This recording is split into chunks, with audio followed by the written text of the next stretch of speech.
علی رسول الکریم اما بعد فاعوذ باللہ من الشیطان الرجیم بسم اللہ الرحمن الرحیم نبی انی عبادی انا الغفور الرحیم آمنت باللہ صدق اللہ العظیم وصدق رسولہ النبی الکریم الامین ان اللہ وملائکتہ یصلون علی النبی یا ایھا الذین آمنوا صلوا علیہ وسلموا تسلیما درود پاک الصلاۃ والسلام علیک یا سیدی یا رسول اللہ وعلی آلک وصحبک یا حبیب اللہ والحبیب الذی ترجى شفاعته لكل حول من الاحوال مقتحم ثم الرضا عن ابی بکر وعن عمر وعن علی وعن عثمان ذی الکرم مولا صلی وسلم دائما ابدا علی حبیبک خیر الخلق کلهم بلغ العلا بکمالہ کشف الدجى بجمالہ حسنت جمیع خصالہ صلو علیہ وسلموا تسلیما دائما ابدا کثیرا کثیرا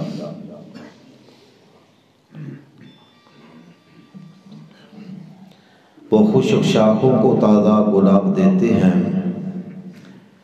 وہ خشک شاخوں کو تازہ گلاب دیتے ہیں عہد پیری کو شباب دیتے ہیں پڑھ لے درود غفلت نہ کر خدا کی قسم اب بھی تیرے سلام کا وہ جواب دیتے ہیں اللہ دے نبی صلی اللہ علیہ وسلم جدوں بھی درود بندہ پڑھدا ہے جس وقت پڑھے جس لمحہ پڑھے آج بھی میرے محبوب صلی اللہ علیہ وسلم اپنے امتی دے سلام دا جواب دیندے درود و سلام میرے آقا علیہ الصلوۃ والسلام نے فرمایا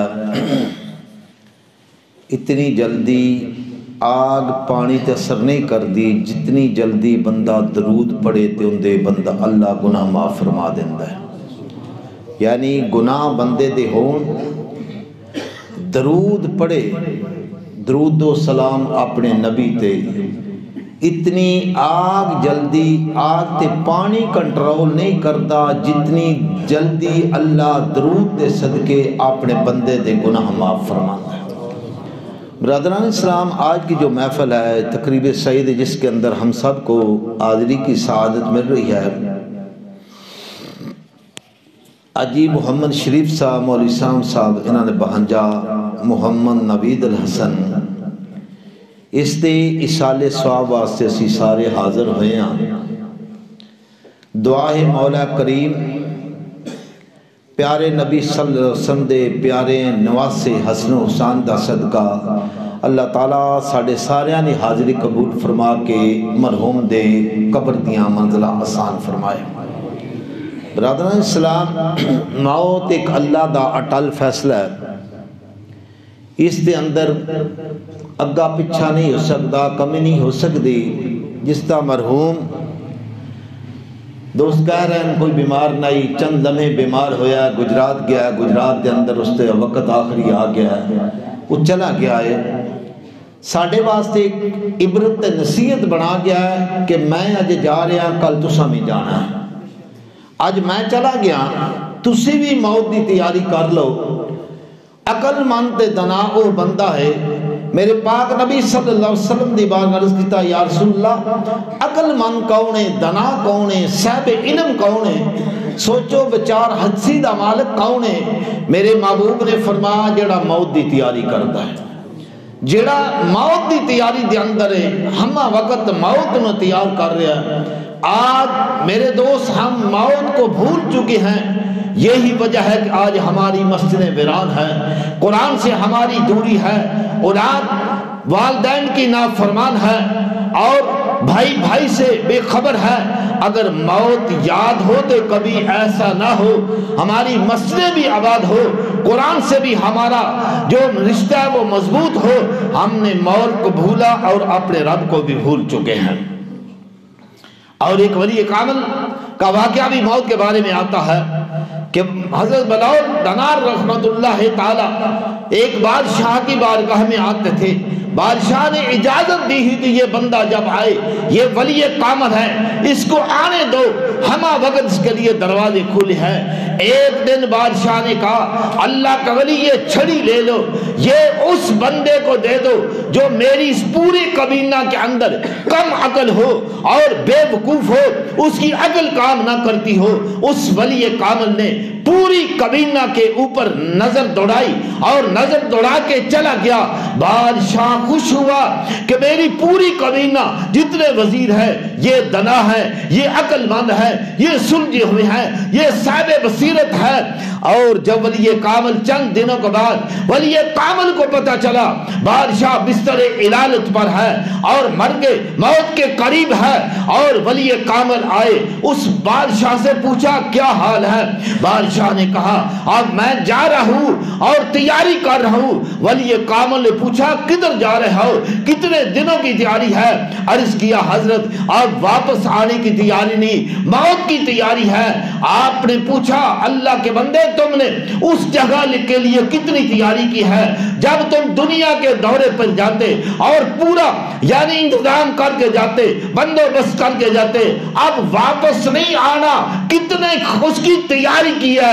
عرض کیا حضرت میں نے تیاری تو نہیں کی. آپ نے فرمایا یہ چھڑی لے لے, میرے نزدیک سب سے نزدیک بے وقوف تم ہو جس نے اپنی قبر و حج کی تیاری نہیں کی ہے. اب آپ اسی وقار اللہ کے نبی صلی اللہ علیہ وسلم کا فرمان دیکھا جائے, موت کی تیاری کرنے والا اگر ایک حیوان موت کے لفظ کو سن لیتا ہے وہ مستی چھوڑتا ہے, وہ کھانا چھوڑتا ہے. ایک اللہ کے نبی حضرت عیسیٰ کے بارے میں آتے ہیں, آپ نے جنگل کے اندر اونٹ دیکھے وہ چر رہے تھے, ایک اونٹ مستی کر رہا تھا اور کسی کو جلتی مارتا, کسی کو چک مارتا. آج کئی ہمارے لوگوں کا طریقہ ہوتا ہے غریب کو کسی کو تنگ کرنا, کسی کو حق کھا جانا.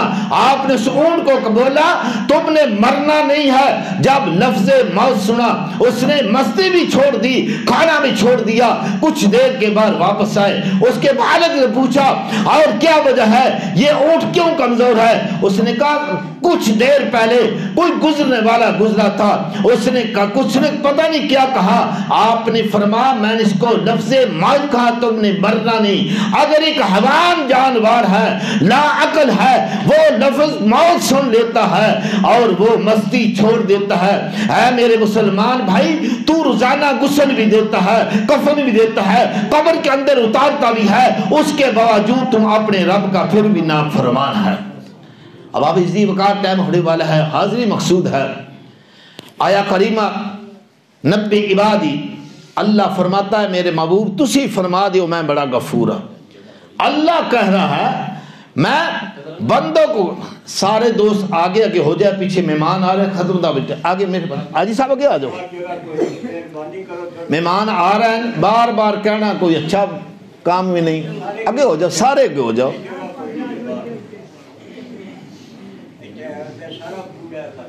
مہمان پیچھے آ رہے ہیں, ہر بندے نے حاضری لوانی, بس دعا ہے. 90 عبادی اللہ فرماتا ہے میرے محبوب تسی فرما دیو میں بڑا غفور ہوں. اللہ بڑا غفور ہے, بڑا کریم ہے, بڑا رحیم ہے. بندہ توبہ کرے اللہ گناہ معاف فرماندا ہے. نبی کریم صلی اللہ علیہ وسلم نے آپ نے فرمایا میرے صحابہ رب پتہ کتنا غفور ہے, کتنا کریم ہے. عرض کی یا رسول اللہ یا حبیب اللہ کتنا کریم ہے. نبی کریم صلی اللہ علیہ وسلم کی بارگاہ میں ایک مال غنیمت کے اندر ایک عورت آئی, اس کا بچہ جدا تھا, اس کو بچہ مل گیا اور بچہ اس نے چھاتی کے ساتھ لگایا. کچھ بچے کی محبت تھی, کچھ دودھ تنگ کر رہا تھا, اور جب چھاتی سے لگا لیا بچہ دودھ پینے لگا. میرے محبوب نے فرمایا صحابہ کیا یہ عورت پسند کرتی ہے کہ بچہ یہ جدا کیا جائے؟ عرض کیا فدا قومی یا رسول اللہ یہ پسند نہیں کرتی. میرے محبوب نے فرمایا اتنا ماں کا پیار آپ اپنے بچے سے نہیں جتنا اللہ کو اپنے بندوں سے پیار ہے. آخری واقعہ اجازت کر کے عرض کر کے اجازت چاہتا ہوں. حضرت ابو منصور رحمت اللہ تعالیٰ کے ولی کامل گزرے ہیں. اللہ کتنا کریم ہے اس پر میں گفتگو کر رہا ہوں کہ آپ کا جب آخری وقت آیا زاروں قطار ہونے لگے. بیٹے نے پوچھا ابا جی کیا وجہ ہے, کیوں رو رہے ہو, موت کا ڈر ہے؟ آپ نے فرمایا بیٹا جس راہ پر نہیں چلنا تھا اس راہ پر میں چلا, جس طریقے پر نہیں چلنا تھا اس طریقے پر چلا, اور ان لمحات کے اندر آپ کی موت ہوگی. آپ دنیا سے چلے گئے. 4 دن کے بعد بیٹے کو ملے خواب کے اندر. بیٹے نے پوچھا ابا جی کیا حال ہے؟ آپ نے فرمایا رب بڑا عادل ہے اور بڑا سخی بھی ہے, اور جب عدل کیا اور اس نے مجھ سے پوچھا اے میرے بندے تم نے کیا کیا؟ عرض کیا یا اللہ میں نے 40,000 دینار اپنے ہاتھ سے تیرے رستے میں نے خرچ کیے. رب نے فرمایا وہ تو میں نے قبول ہی نہیں کیے, اور اس کے اندر ملاوٹ تھی, اس کے اندر مشکوک تھا, تم نے فلاں کام نہیں کیا. اور عرض کیا مولا میں نے 40 سال جہاد کیا, نفس کے اندر جہاد کیا, اور رب ذوالجلال نے فرمایا وہ بھی میں نے قبول نہیں کیا. عرض کیا یا اللہ پھر میں برباد ہو گیا, تباہ ہو گیا, آخری زندگی میری ساری تباہ برباد ہوگی, اور پھر میں عذاب کے قابل ہوں. آگے جو فکر ہے اس کو سماعت فرمائے. آئے نوید کی کل کے آنے والے مسلمان میرے بھائیوں, اس پر غور کرے آج ہماری زندگی کس طریقے سے گزر رہی ہے, اور اللہ کتنا کریم ہے, اللہ کتنا رحیم ہے, اور بندے سے کتنا پیار کرتا ہے. جب ہم بندے سے اللہ کی رضا کے لیے پیار کریں گے پھر رب ہم پر کتنا مہربان ہوگا. حضرت منصور رحمت اللہ تعالیٰ فرماتے ہیں رب ذوالجلال نے فرمایا میرے بندے تو عذاب کے قابل تو نہیں, تمہیں میں عذاب بھی نہیں دینا. مولا پھر کیا کرے گا, اور کس وجہ سے کس عمل سے 40,000 دینار تو نے قبول نہ کیا, میرے حج بھی قبول نہ کیے. خالق کائنات نے فرمایا میرے بندے یاد رکھ ایک دن تم رستے پر جا رہے تھے, تم نے ایک ٹہنی دیکھی وہ بندے کو تکلیف دیتی تھی, اور اس نیت کے ساتھ تم نے کاٹی کہ اللہ کی مخلوق کو تکلیف نہ دے, اور یہ خاردار جھاڑی ہے, اور میری مخلوق کے لیے میری مخلوق کا دکھ دور کرنے کے لیے تم نے اس کو دور کیا. اس عمل کی وجہ سے میں نے تیرے سارے گناہ معاف فرما, تمہیں میں جنت عطا فرما. جب بندے سے بندہ پیار کرتا ہے, ایک ٹہنی ہے, ایک روڑا ہے, ایک تکلیف دہ چیز ہے, جب بندہ بندے سے پیار کرتا ہے اندازہ کرو اللہ کو اپنے بندے سے کتنا پیار ہے. فرمایا انی انا الغفور الرحیم, میں رحیم ہوں, میں بخشنے والا ہوں. میرے دوست آج ہم ایک بندے کے لیے دعا کرنے کے لیے آئے ہیں.